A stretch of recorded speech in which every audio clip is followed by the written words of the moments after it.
last year, due to extended response times, over 400 times, an ambulance we dispatched never reached the patient's side. We'll continue to educate the public. I don't know if you had an opportunity to see a recent video on when not to call 911, but Mr. Bender published one on Sunday. I got my own exclusive link to it. I want to thank Todd. I don't agree with all of his points, but he started it. The EMS system, as we know it, both locally and across the nation, is in crisis. The number of calls for emergency medical services and the associated ambulances that go with it have increased dramatically over the past several years. Despite heroic efforts, the system has not been able to keep up with the demand. You can do your part to prevent tying up ambulances and the space at the emergency rooms if you follow these simple instructions. And it's what I like to call the top 10 reasons people who don't need an ambulance but call 911 anyway. Number 10, chronic pain.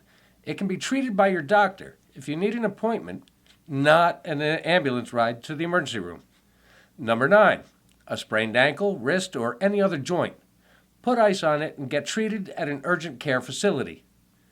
Number 8, a finger laceration that can be treated with a Band-Aid. Do it yourself. If you think it needs stitches, find a ride to urgent care. They can help you out. Number 7, if you are vomiting or have a fever or chills, it's typically a general illness. Call your doctor or visit an urgent care.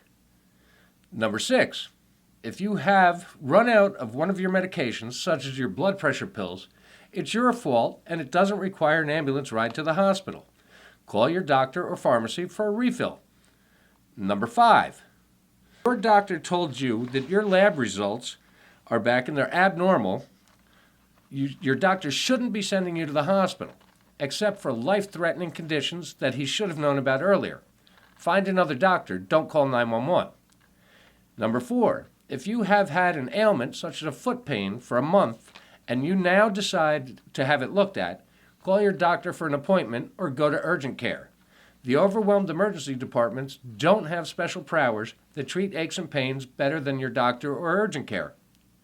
Number 3, if you are suffering from a medical condition that does require a trip to the hospital, see if someone can take you. You won't be seen any sooner for your non-life-threatening illness just because you had flashy lights and sirens on the vehicle that brought you there. Number 2, you have a toothache and don't want to wait for an appointment with the dentist. Most emergency rooms don't have a dentist just waiting in the wings for a patient that's got a toothache. You can be handled at a dental practice, not the emergency room. You're tying up space there.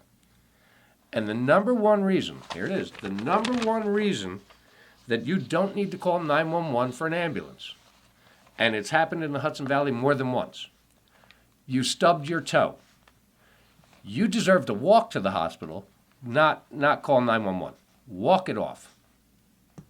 If you follow those simple instructions, the emergency rooms won't be as overwhelmed, and the ambulances will be able to serve you in a timely fashion if you do need one.